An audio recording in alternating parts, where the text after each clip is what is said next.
You've become a relic with a title we can't afford anymore." The words from Dr. Elliot Wilson's all-staff email burned on my computer screen. My hands trembled as I reread the announcement that had been sent to over 300 hospital employees. After careful consideration of our financial outlook, I've made the difficult decision to eliminate several administrative positions. This includes the role of Senior Hospital Administrator, currently held by Marissa Shaw. While we appreciate her 18 years of service, Northwood Memorial needs fresh perspectives to navigate today's healthcare challenges. Gina is stuck in the past, resistant to innovation, and preventing us from implementing necessary changes. I sat back in my chair, stunned by the public humiliation.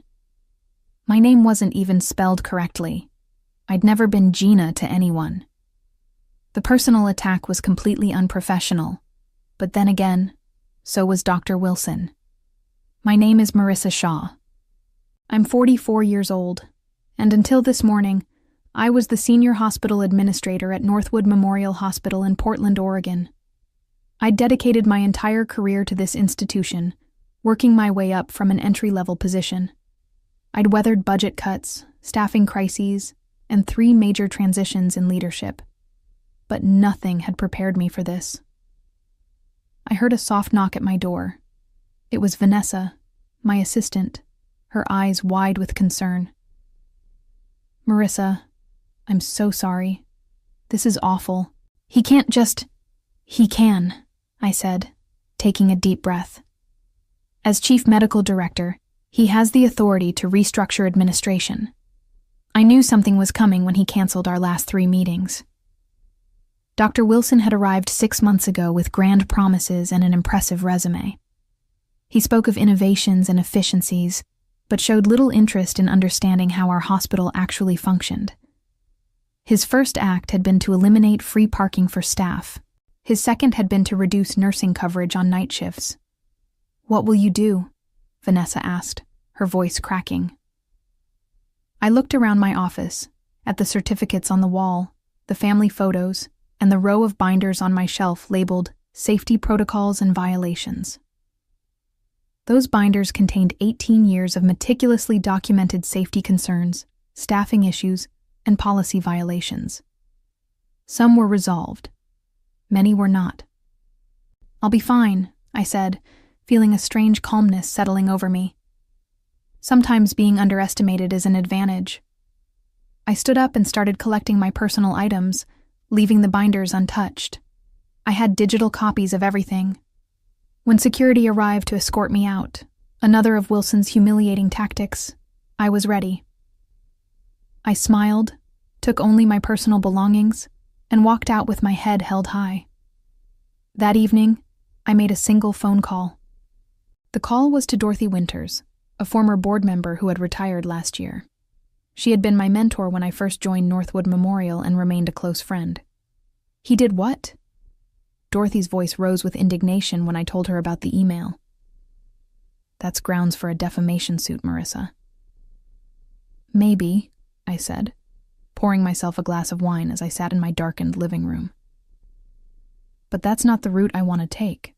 I explained to Dorothy how Dr. Wilson had been systematically dismantling safety protocols over the past 6 months, how he'd reduced nurse-to-patient ratios on oncology and pediatric floors, how he'd extended shifts for surgical staff beyond what was considered safe, how equipment maintenance schedules had been stretched to cut costs. "The problem is," I continued, "he's been clever about it. Each change is presented as temporary or justified by some industry trend he's misinterpreting. The board sees the cost savings but not the risks. And I'm guessing you've documented all of this," Dorothy said. It wasn't a question. Every incident, every complaint, every near miss. I've been building these files since I started at Northwood.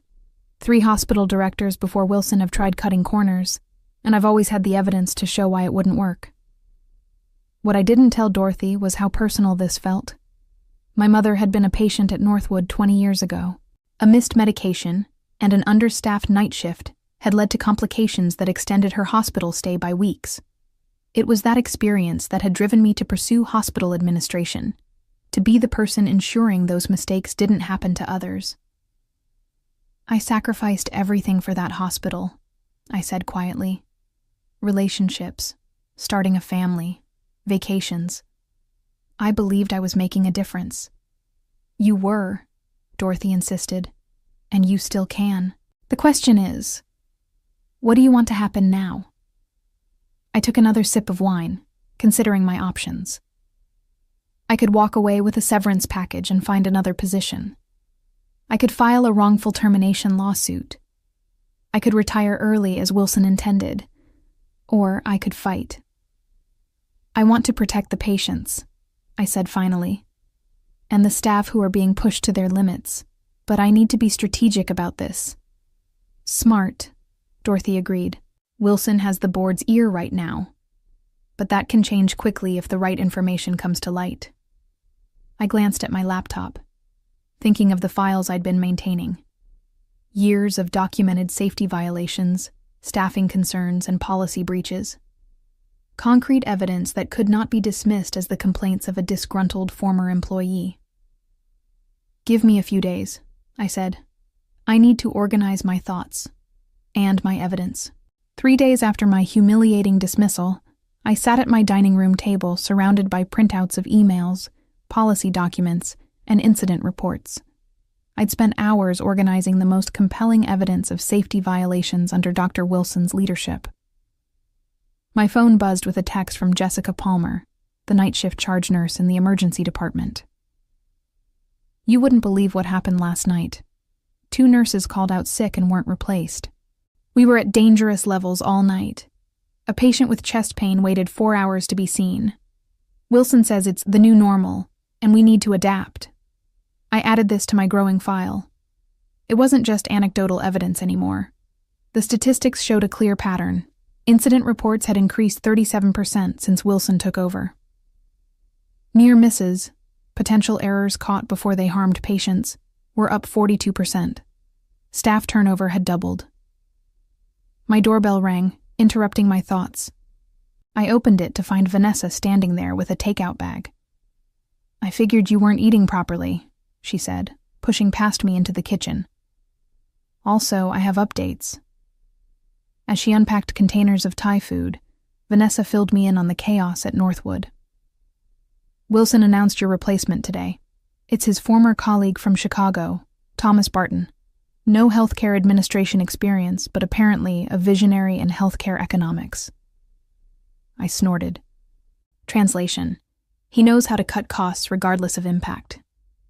Exactly, Vanessa nodded. Oh, and they're implementing a new staffing model next week. Nurses will cover more patients, and they're cutting support staff hours. Has anyone raised concerns? I asked, though I already knew the answer. Catherine in nursing tried. Wilson told her if she couldn't handle the workload, perhaps she should explore opportunities elsewhere. Catherine Morris had been Northwood's nursing director for 15 years. She was respected, efficient, and uncompromising when it came to patient safety.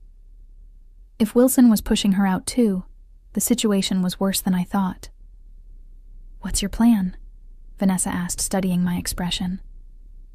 You have that look you get when you're plotting something. I hesitated. Vanessa was loyal, but involving her could put her job at risk. I'm considering my options, I said carefully. The most direct route would be going to the board with evidence of unsafe practices, but Wilson has them convinced he's saving the hospital from financial ruin. What about the healthcare authority? Vanessa suggested. An anonymous tip about safety violations would trigger an investigation. I'd considered this, but regulatory investigations moved slowly, and Wilson could cover his tracks. I needed something more immediate. I'm thinking I might need to approach this from multiple angles, I said. The regulators, yes, but also the medical staff who have concerns, the patients who've experienced declining care, and possibly the media. Vanessa raised an eyebrow. Going nuclear, huh? Not yet, I replied. But I'm preparing for all possibilities. What I didn't say was how angry I felt.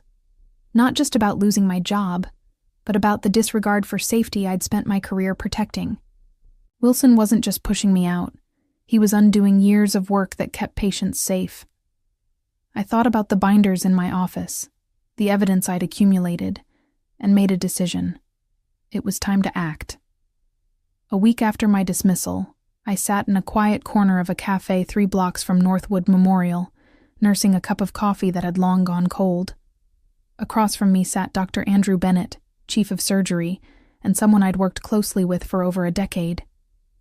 "I shouldn't be meeting with you," he said in a low voice, glancing around nervously. "Wilson made it clear that anyone maintaining contact with you would be seen as undermining the new direction." "Yet, here you are," I observed. Andrew sighed, running a hand through his salt and pepper hair. "What's happening isn't right, Marissa. Wilson is making decisions that compromise patient care, and nobody seems able to stop him." "Tell me what's changed since I left," I said, pulling out a notebook. For the next 30 minutes, Andrew detailed alarming developments. Surgical teams working double shifts, equipment maintenance postponed, supplies rationed to the point where staff were bringing their own basic items. Most concerning was the new streamlined patient discharge process that prioritized freeing up beds over ensuring patients were ready to go home. "We had 3 readmissions last week because patients were discharged too soon," Andrew reported grimly. "One was an elderly woman who went home without proper medication instructions. She was back in the emergency department 12 hours later, much worse than when she left." "Are people documenting these incidents?" I asked. Andrew nodded. "We're trying, but Wilson's appointed administrators who minimize concerns or lose the paperwork. Catherine's been keeping her own records, but she's walking on thin ice already." I slid a USB drive across the table. "I need you to give this to Catherine. It contains templates for documenting unsafe conditions in a way that can stand up to regulatory scrutiny." Andrew pocketed the drive. "What are you planning, Marissa?" "I'm gathering evidence for the healthcare authority," I admitted. "But I need current documentation that corroborates the patterns I've been tracking. You know this could end careers, right? Including yours and mine?" I met his gaze steadily. "What about the patients whose lives we're supposed to be protecting? How many of them will suffer because we were too afraid to act?" Andrew looked down at his coffee. "You're right. It's just intimidating. Wilson has the board wrapped around his finger. He's promising financial miracles. Financial miracles usually come at a cost," I pointed out. "In this case, patient safety." "I'll help," Andrew decided. "But be careful. Wilson's more connected than you think. His brother-in-law is on the hospital association board, and he's got friends at the state level. That was information I hadn't known, and it complicated matters. If Wilson had allies in regulatory bodies, my complaints might be buried or dismissed." As we parted ways, Andrew caught my arm. "There's something else you should know. Wilson's been telling people you were fired for incompetence, that you mismanaged budgets and falsified staffing reports. He's essentially blaming the hospital's financial problems on you." The accusation hit me like a physical blow. Not only had I been humiliated and pushed out, but now my professional reputation, built over 18 years of dedicated service, was being systematically destroyed. "Thanks for telling me," I managed, struggling to keep my voice steady. Walking back to my car, I felt a surge of anger unlike anything I'd experienced before. Wilson wasn't just endangering patients. He was attacking my integrity, my life's work. The gloves needed to come off. When I reached my car, I made a decision. It was time to involve someone I'd been hesitant to contact.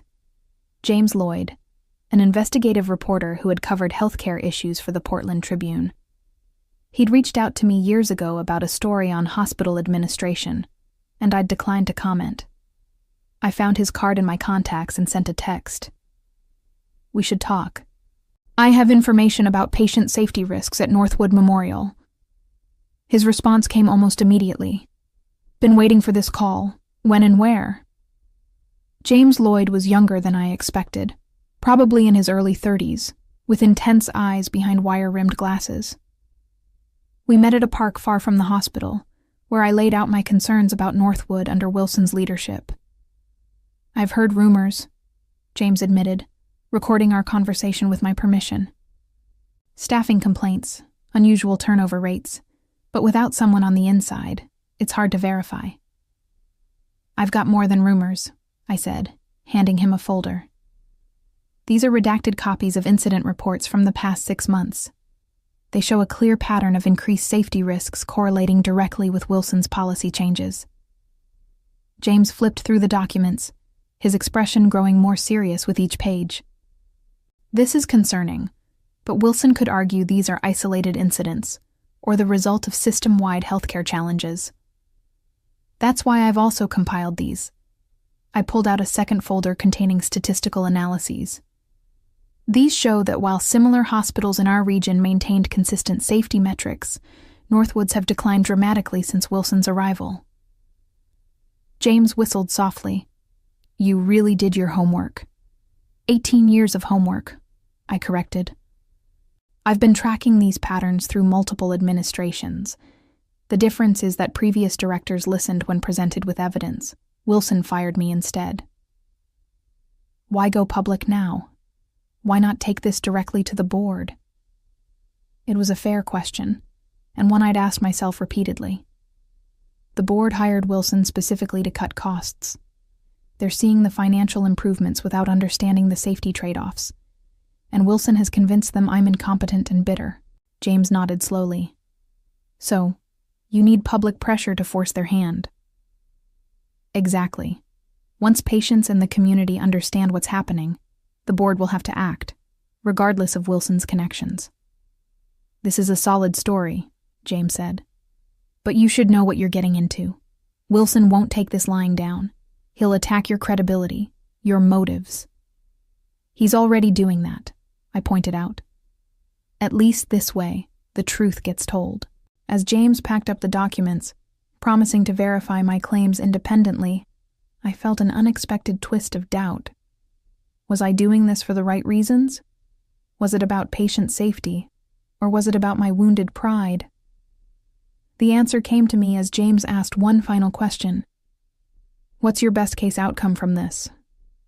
Without hesitation, I replied, "That Northwood returns to prioritizing safe, quality care over cost-cutting.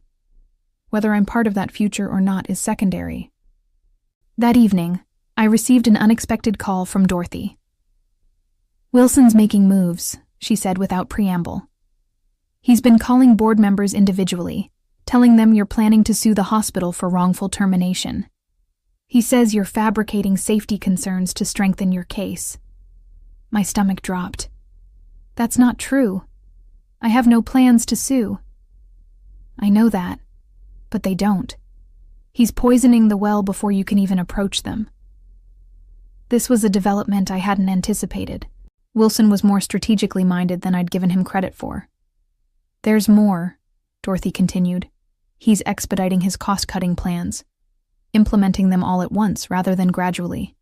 It's like he knows a storm is coming and wants to secure as many changes as possible." That meant he suspected I was gathering evidence. Perhaps he'd been warned about my meeting with James. Or maybe Andrew's conversation with Catherine had been discovered. "What should I do?"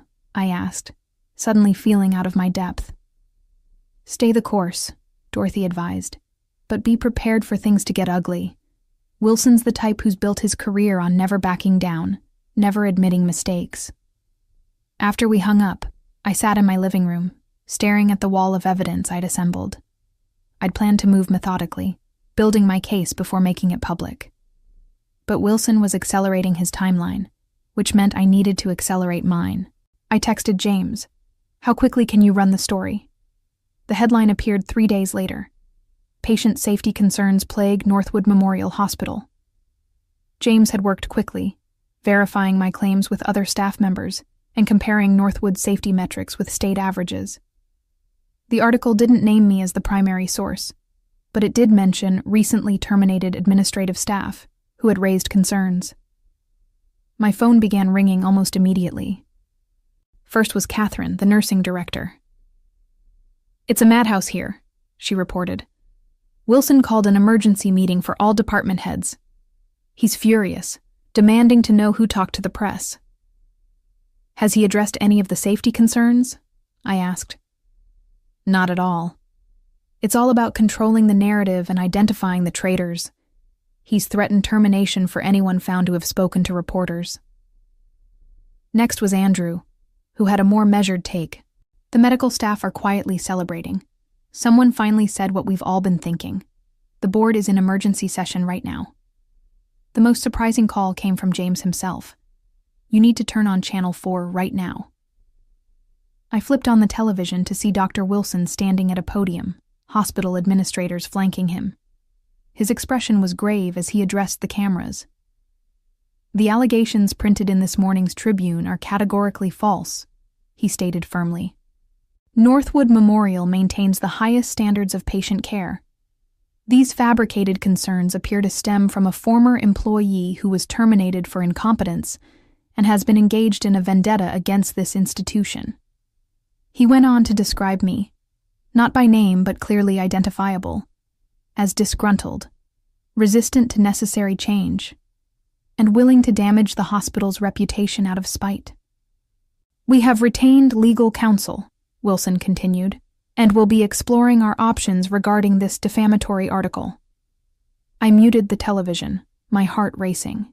He was attacking me publicly, questioning my integrity and professionalism. "You've got him running scared," James said over the phone. "But this is just the beginning." "What happens next?" I asked. "Next is when things get interesting." The state healthcare authority contacted me after the article ran. They want to see all the documentation. This was faster than I'd expected. Typically, regulatory bodies moved at a glacial pace, but perhaps the public nature of the allegations had forced their hand. "I have copies of everything ready to go," I told him. "But what about Wilson's legal threats?" "Standard intimidation tactics," James dismissed. "The Tribune's lawyers reviewed every word before publication. Everything's factual and properly sourced." I wasn't so easily reassured. Wilson had resources and connections I didn't. While I'd been meticulous in my documentation, I knew how facts could be twisted, how narratives could be shaped to villainize whistleblowers. Later that afternoon, I received an anonymous email from a Northwood email address. "Check patient readmission reports for oncology over the last 2 months. Pattern of premature discharges followed by complications. Wilson personally approved new discharge protocols despite multiple objections from oncologists." This was exactly the kind of specific, verifiable information that could strengthen the case against Wilson. I forwarded it to James, who promised to follow up. By evening, news vans were parked outside Northwood. The local healthcare workers' union had issued a statement supporting the Tribune's investigation and calling for a full review of the hospital's safety protocols. Patient advocacy groups were demanding answers. What had started as my private collection of documentation had snowballed into a full public reckoning. As I watched the coverage, I felt a strange mix of vindication and anxiety. I'd wanted to protect patients and hold Wilson accountable, but I hadn't anticipated how quickly things would escalate or how personal the attacks would become. This was no longer just about my career. It was about the future of Northwood Memorial and the safety of countless patients. And despite Wilson's counteroffensive, I knew I had one critical advantage. The truth was on my side. 1 week after the Tribune article broke, the healthcare authority announced a formal investigation into Northwood Memorial. Inspectors arrived without warning, reviewed records, interviewed staff, and observed operations. Wilson was noticeably absent during their 3-day visit, represented instead by nervous administrators who struggled to answer pointed questions about staffing ratios and safety protocols. I watched from a distance, getting updates from Catherine and Andrew. The investigation itself was vindication, proof that my concerns warranted attention. But I knew Wilson wouldn't go down without a fight. On the 4th day, I received an unexpected visitor. Thomas Crawford, chair of the hospital board, stood on my doorstep looking uncomfortable. "Mr. Crawford," I said, genuinely surprised. I didn't expect to see you here." "May I come in?" he asked, glancing over his shoulder as if worried about being seen. I led him to my living room, where my wall of evidence was still displayed.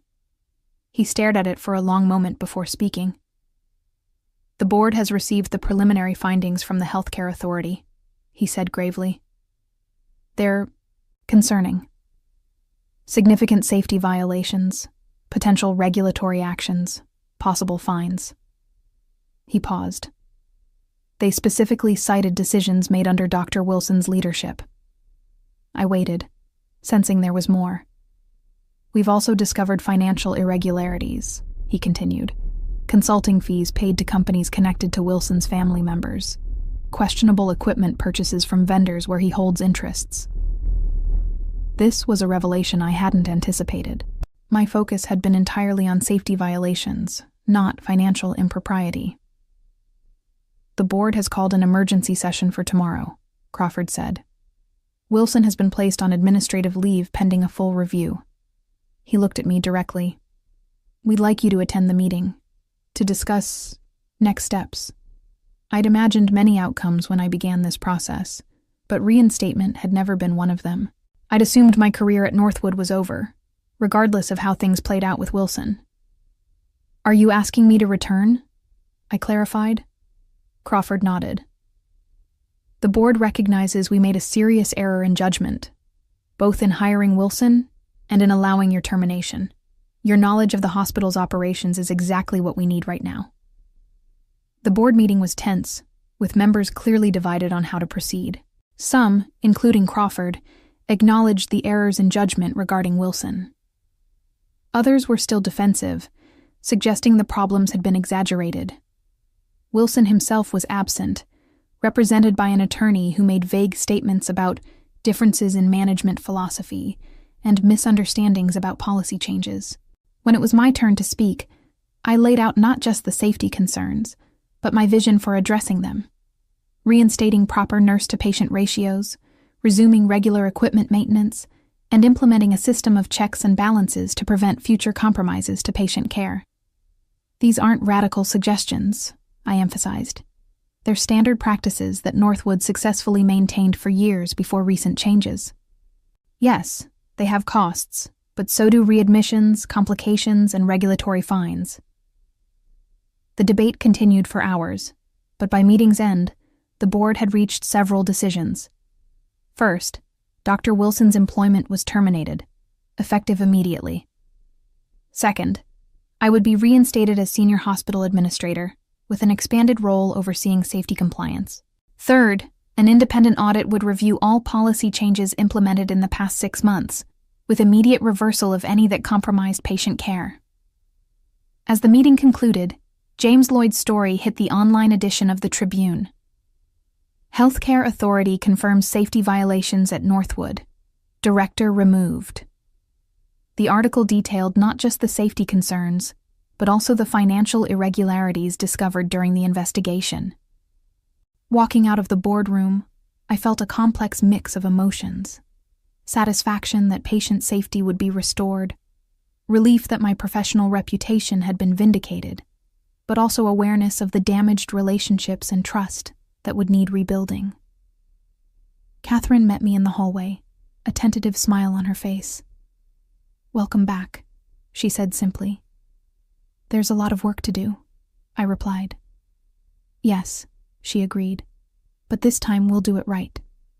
In the weeks that followed, I led the implementation of systemic changes at Northwood. We returned to appropriate staffing levels, reinstated essential safety protocols, and established transparent reporting systems for safety concerns.